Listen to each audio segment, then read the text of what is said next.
Et je vais appeler tout de suite Jean-François Marie, qui va représenter deux personnes à lui tout seul. Et Jean-François Marie, qui est directeur de projet chez Bouygues Bâtiment Grand Ouest, est en ce moment à la tête du plus grand chantier de rénovation de France. Et donc c'est ce chantier-là qu'on va vous présenter. Et vous deviez avoir avec vous François Belloir, directeur adjoint de la direction départementale des territoires et de la mer de Seine-Maritime.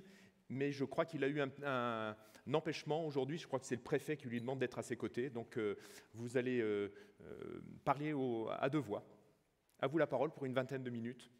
Alors peut-être d'entrée de jeu lancer l'intervention de François qui n'a pas pu être avec nous mais qui a tenu à vous exposer son point de vue. François Belloir, vous êtes directeur de la conduite de l'opération de rénovation cité administrative de Rouen et pas des moindres puisqu'elle représente 40 000 mètres carrés de rénovation.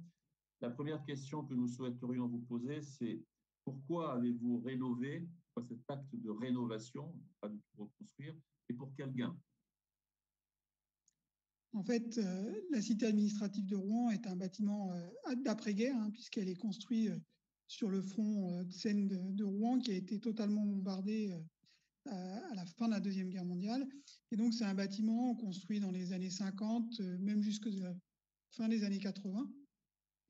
Et même s'il a eu un entretien courant régulier, c'était un bâtiment qui répondait plus aujourd'hui aux objectifs de modernité des services de l'État, que ce soit en termes de performance énergétique ou que ce soit en termes de fonctionnalité.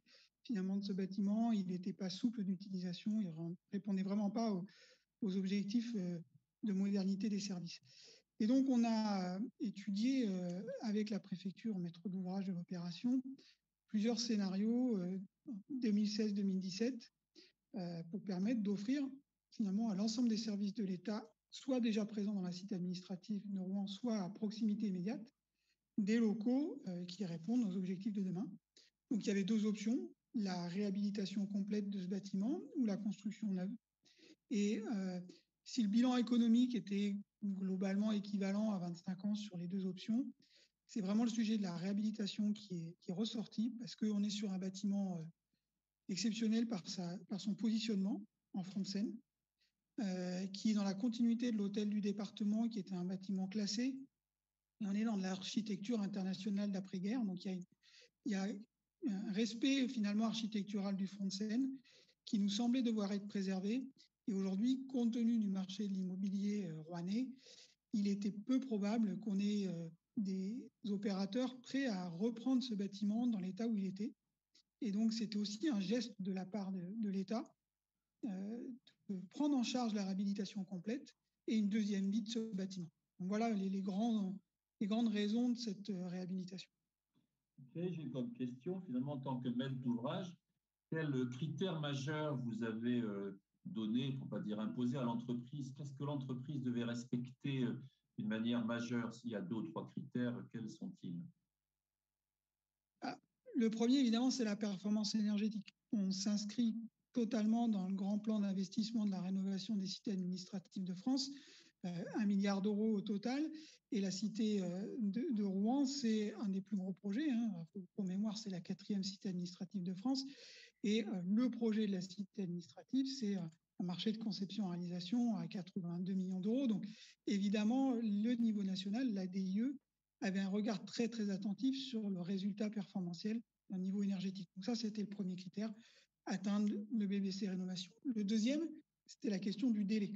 Un délai très court, 3 ans de travaux, enfin, un petit peu plus, mais globalement 3 ans de travaux pour réhabiliter 40 000 mètres carrés, changer 2800 fenêtres, donc un enjeu opérationnel très fort. Un troisième, peut-être, c'est la question des opérations tiroirs, parce qu'on intervient sur le site en site occupé. On a aujourd'hui 1300 agents qui travaillent sur le bâtiment. Donc, le troisième critère de sélection, c'était la capacité pour le groupement de nous démontrer sa capacité de gérer les opérations tiroirs en un nombre de tranches à définir par le groupement, sans perturber l'activité des services. On est un service de l'État, on doit continuer, on est des services de l'État, on doit continuer à répondre à nos obligations de service public. Et puis évidemment, après, et ça Jean-François Marie reviendra dans le détail, il y avait plusieurs objectifs aussi de plus grande fonctionnalité, de modularité, désamiantage, voilà, plusieurs critères plus techniques qui nous ont permis de sélectionner le groupement en charge du projet. Très bien. Merci François Belloir de cette intervention. Jean-François Marie, alors comment ça se passe en ce moment, ce chantier ? Alors, ça se passe très bien. Je voulais dire simplement un mot de transition après l'intervention de François Belloir, c'est que l'État montre l'exemple en ayant engagé une démarche de no build, de rénover au lieu de reconstruire. Donc je pense que c'est bon pour la planète et ça mérite d'être souligné.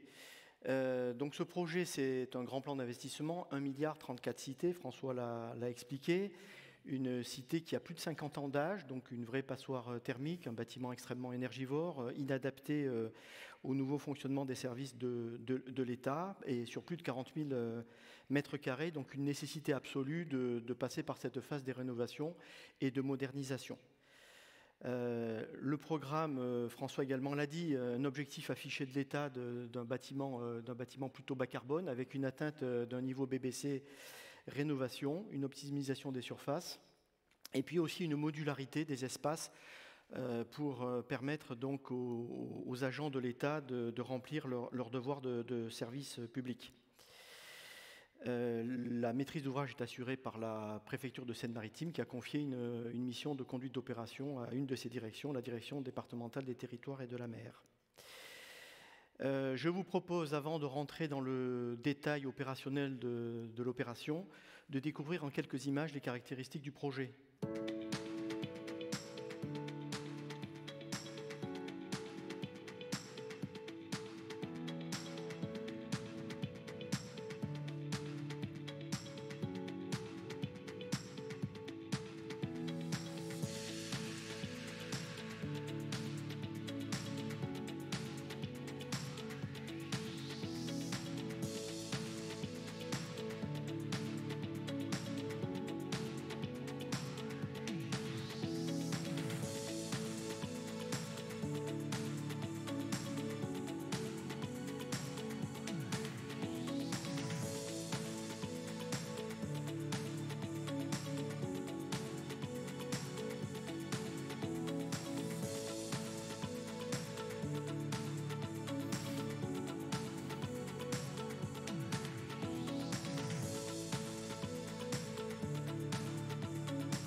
Reste 10 minutes, petit film de la fin compris. Oui, donc je vais aller assez vite à l'essentiel. Donc juste pour vous dire que la maîtrise d'ouvrage a fait le choix de confier cette rénovation à un groupement de conception et réalisation pour avoir une démarche globale et réussie. Donc le groupement s'est attaché à aboutir à une réflexion ajustée aussi peu programmatique. Donc on l'a dit, améliorer l'utilisation des surfaces pour augmenter la fonctionnalité, apporter un niveau de confort moderne et permettre la modularité et dépasser donc le niveau BBC en gagnant plus de 44% sur les consommations de référence. Donc à l'image, vous avez donc une illustration de l'aménagement de ces locaux, donc modernes, avec une répartition de bureaux fermés et du bureau en space open space, donc travail qui a été mené par un space planner qui a travaillé donc sur le microzoning. Donc on a des locaux qui sont maintenant clairs, confortables, avec un niveau phonique qualitatif, et puis surtout un niveau thermique bien meilleur que cet ancien bâtiment de 50 années. On voit aussi sur l'illustration de droite, la cité existante, elle repose sur un socle minéral donc pas très sympathique. Donc l'équipe d'architectes à recréer un écrin de verdure, alors à la fois bien évidemment pour le contrôle visuel de l'ensemble des usagers et des agents, mais aussi pour améliorer le confort d'été. C'est une rénovation donc, en profondeur, donc ce bâtiment il est compact.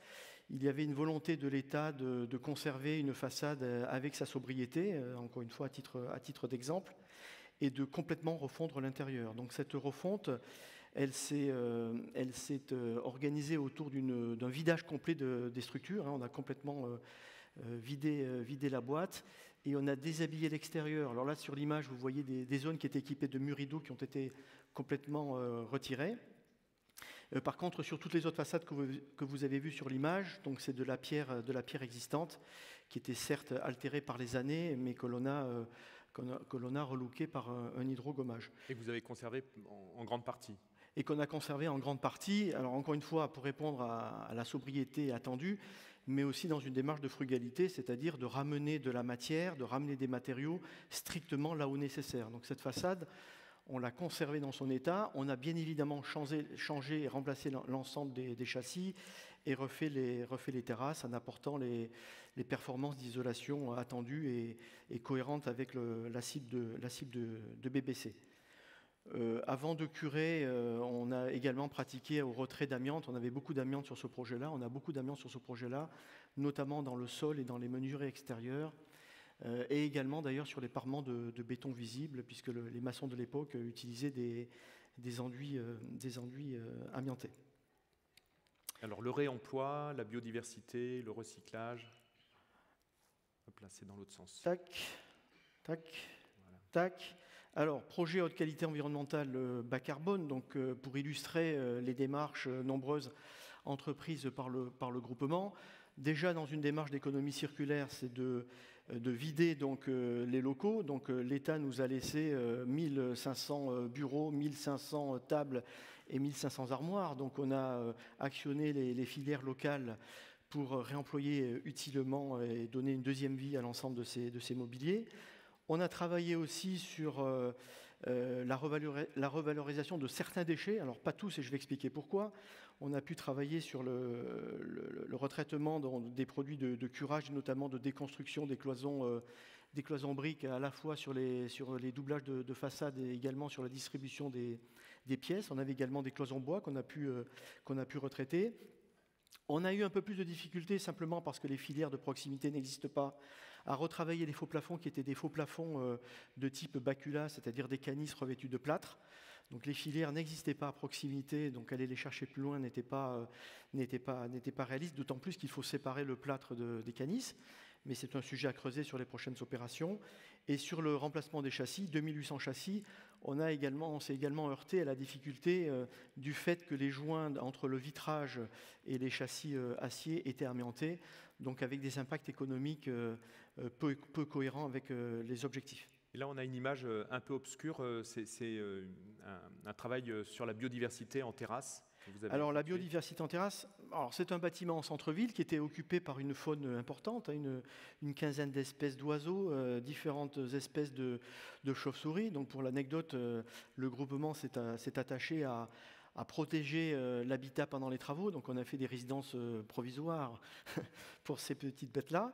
Et puis l'architecte a eu l'idée aussi d'aménager les terrasses, et la photo l'illustre, pour créer donc un habitat propice aux insectes et aux lézards, donc en mettant des cailloux, des galets, du sable, et puis en récupérant les arbres morts qui étaient sur la cité, qu'on a repositionnés sur place. Donc c'est un clin d'œil, et en tout cas les agents de l'État vont s'attacher par leurs fenêtres à suivre le bon développement de cette biodiversité. Alors les chiffres clés. Les chiffres clés, donc 42 000 m² de bureaux, c'est un contrat de 82 millions d'euros. 40 mois, donc 4 mois de développement de projet. Notre contrat s'appuyait sur une phase APD qu'on a développée en phase pro. Et ensuite, pour faire simple, 36 mois de travaux en trois tranches successives, avec, on le disait, 2800 châssis remplacés. Et puis, peu de béton. Donc, peu de béton, c'est à souligner. C'est l'objectif même de la rénovation. Donc, 500 m3 de béton, c'est moins d'1 centimètre de béton ramené à la surface hors œuvre du bâtiment. avec l'adage le meilleur béton bas carbone, c'est le béton qu'on ne coule pas. Et puis donc un réseau d'entreprises de tissu local qui ont contribué avec 150 compagnons en pointe. Les principaux enjeux, c'est que c'est un chantier au cœur de la ville, donc un engagement à limiter les nuisances tant pour les Rouennais que pour les résidents directement concernés par l'habitat autour de la cité. Un chantier au cœur de la cité, donc il nous est appartenu de prendre les dispositions pour que cette cité puisse continuer à fonctionner pendant la durée de travaux, avec un fil rouge conducteur de la sécurité pour l'ensemble des intervenants. Un peu d'organisation maintenant, comment vous y êtes pris ? Alors, compte tenu du défi planning, donc on a adopté une démarche lean sur le projet. Donc, toute l'équipe de conception et de réalisation, et y compris d'ailleurs avec une implication du maître d'ouvrage, on a travaillé en mode lean depuis l'origine du projet. Donc, ce qui permet donc une bonne maîtrise des risques et aussi de vérifier qu'à tout instant, les engagements de performance et donc de la performance énergétique sont bien évidemment au rendez-vous, avec la mise en place d'un plan de commissionnement, donc un plan de commissionnement qui a été structuré dès le début des études de conception, qui a accompagné la conception, la réalisation, et qui va nous permettre dans les mois qui viennent, puisqu'on est à mi-gué, c'est-à-dire qu'on va livrer cette première tranche à la fin de l'année, qui va nous permettre de mesurer le respect de notre engagement de performance sur l'ensemble des thématiques, dont les économies d'énergie. Donc qui dit lean dit industrialisation. Alors c'est effectivement un projet qui a nécessité une industrialisation, mais à plusieurs titres, dans une démarche globale. Donc on a réfléchi très en amont à comment optimiser les flux d'approvisionnement nombreux, donc éviter les redondances pour éviter de la désorganisation et une multiplicité de ces transports. Donc on a mis en place une organisation, on a réfléchi à une organisation très, très spécifique en termes d'approvisionnement et aussi d'évacuation des déchets. Donc en fait, on va prendre les déchets à la source du poste de travail, on amène les fournitures sur le poste de travail, tout ça dans une démarche lissée qui permet certainement aussi de limiter nos nuisances et nos émissions, donc au regard des volumes qu'il a fallu traiter. Un petit focus maintenant sur les menuiseries. Vous disiez 2800 châssis, donc vous avez trouvé un truc, une astuce pour que ça soit un peu industrialisé aussi. Alors, sur la façade, pour les menuiseries, mais aussi pour la pierre, dans cette démarche de limitation de notre impact carbone, on s'est en amont interrogé sur comment peut-on éviter une noyade de camions pour transporter des tonnes d'échafaudage, passer des centaines d'heures à monter un échafaudage, des centaines d'heures à le démonter, et la même noria de camions au départ, ce qui est quand même une aberration. Pour autant, il y avait un enjeu en termes de surface de façade. Donc on a, sur le relooking de la façade de pierre, on a pris le parti de travailler avec des cordistes. Donc ça n'a pas été une mince affaire, puisque la direction du travail est sur place. Donc on a débattu avec la direction du travail, de l'inspection du travail, qui est plutôt dans une démarche qui aime bien les échafaudages, ce qui va quand même un peu à contre-courant. Donc on a réussi à force de persuasion à leur faire reconnaître que nos choix étaient judicieux, de travailler avec des cordistes. Et puis sur les menuiseries extérieures, elles sont posées par l'intérieur, donc dans le plan de l'isolant. Et donc se poser la question, en l'absence d'échafaudage, comment poser les précadres extérieurs, qui sont des éléments entre 2,50 m, 2 m, donc des éléments relativement lourds. Donc comment le faire depuis l'intérieur, encore une fois, pour éviter des interventions par échafaudage ou par nacelle depuis l'extérieur. Donc on a, avec l'entreprise en charge de ces travaux-là, inventé modestement une petite machine que je vous propose de découvrir.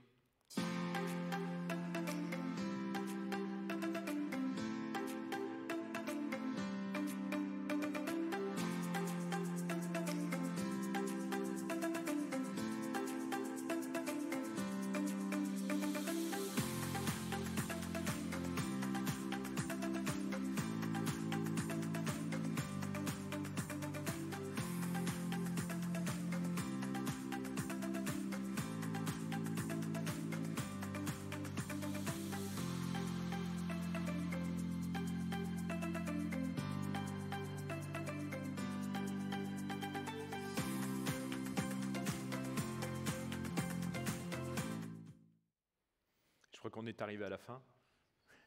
Merci. Je crois qu'il y a une image encore après qui montre les menuiseries, non ? voilà. Non, l'ensemble des partenaires. L'ensemble des partenaires. Vous dire que l'ensemble des partenaires dans la démarche qui nous occupe aujourd'hui a beaucoup échangé. Donc aujourd'hui, on sent une dynamique qui se met en place au niveau des entreprises et même des collaborateurs qui montent en puissance sur ce volet-là. Et il est certain que les prochaines opérations seront encore plus exemplaires dans la démarche. Merci beaucoup Jean-François Marie. Si vous voulez bien l'applaudir, restez avec nous.